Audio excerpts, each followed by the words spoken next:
Today we're going to look at the history of the French Protestant School at Westminster, which was founded by one of the leading Huguenot clock and watchmakers, David Hubert, who became free of the Clockmakers' Company in 1714 and master of the company in 1743. He was conscious that there were a number of Huguenot children who were orphans, who needed proper education. And in 1747, he founded the French Protestant School at Westminster, originally in Windmill Street off Tottenham Court Road, in two adjacent houses. It housed about 30 children, boys and girls, and they were taught mathematics, reading and writing in French and in English. Their French pronunciation was carefully nurtured so that they could sing psalms in French and attend services at the successor to the Huguenot Savoy Church, which had been granted permission to worship by King Charles II back in 1660. Pictorial evidence for the school survives in the form of subscription receipts. There are copies in the Huguenot Society library, which retains the archives of the French Protestant School. That includes lists of the children who attended the school and evidence for their Huguenot origin, sometimes in the form of baptism certificates. This provides fascinating insight into the origin of some famous Huguenot names, such as the gatesmith Jean Tijoux, whose great-granddaughters petitioned to attend the school in 1780, explaining that their great-grandfather had never been paid in full for the wonderful ironwork that he provided for Hampton Court Palace and St Paul's Cathedral to the designs of Christopher Wren. The school year had special days in May with the annual sermon preached on the text of the revocation of the Edict of Nantes, and an annual holiday on St Bartholomew's Day, 24th of August, which of course commemorated the massacre of the Huguenots in Paris in 1572. David Hubert, who founded the school, along with a number of closely linked family members who were also watchmakers, including Isaac Robert, and David was assisted in this enterprise by his son Stephen Hubert, who was an apothecary.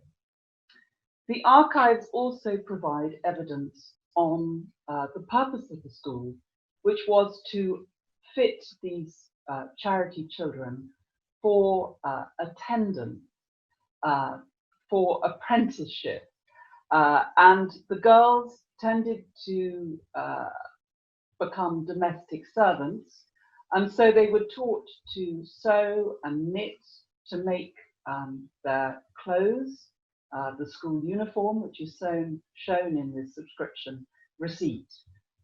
In fact, the school was known within the Huguenot community as the Blue Coat School because the children wore a blue uniform. But as funds diminished, the uniform was changed to a cheaper grey. And now I'm delighted to introduce Dinah Winch, who is director of the Huguenot Museum in Rochester, Kent, and who will share with you some very exciting evidence from the French Protestant School in Westminster. Thank you. At the Huguenot Museum, we have on loan a doll dressed in the uniform of the French Protestant School. Under her heavy blue woolen dress, she's fully kitted out with underwear. She has a white linen shift and a pink petticoat, and over the dress she's wearing a white apron and a white cap with a blue silk ribbon. You can see a picture of the girls in uniform on this certificate from the 1740s. It was used as a receipt given to people who made donations to support the school, and it shows the distinctive uniform of the pupils. The boys wore a tricorn or three-pointed hat and a blue coat, so the school was referred to as a blue coat school. In 1813, the school was facing financial difficulties, and as a cost-saving measure, they closed down the boys' side of the school and the building was sold off. So certificates from this point onwards show two girls rather than a girl and a boy. Pupils at the school had very simple food. They had bread served on large pewter plates. You can see this one, which we have at the museum, is inscribed Westminster French Charity School. In the 18th century, they only had one hot meal a week on a Wednesday, and they drank milk or beer from pewter mugs. Minutes from the school report all sorts of aspects of school life, including some of the naughtier things that the pupils got up to.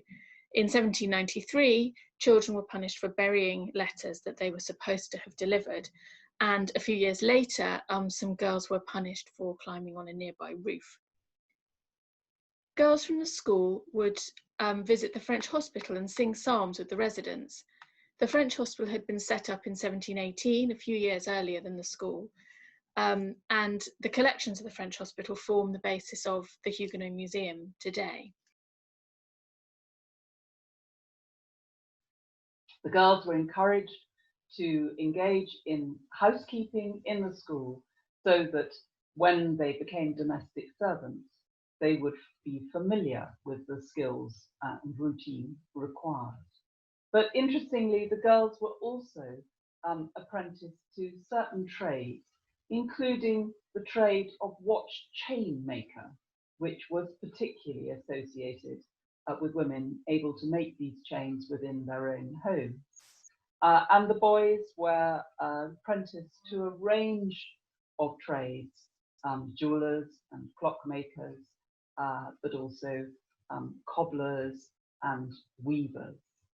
So the French Protestant School, which continued through the 19th century, new premises were constructed by the architect Ambrose Poynter, who was of Huguenot descent, in what was Bloomsbury Street, but became Shaftesbury Avenue. In fact, it was number 233 Shaftesbury Avenue. And the successor to the Savoy Church next door gave the children the opportunity to attend services and to sing the psalms in French. The school closed in 1924, and in 1927, the French Protestant School Charitable Foundation was set up, which still provides grants to children who are of Huguenot descent who need assistance with funding their education. So it's another fascinating example of the way in which the Huguenot communities in London have contributed to the rich tapestry of London history.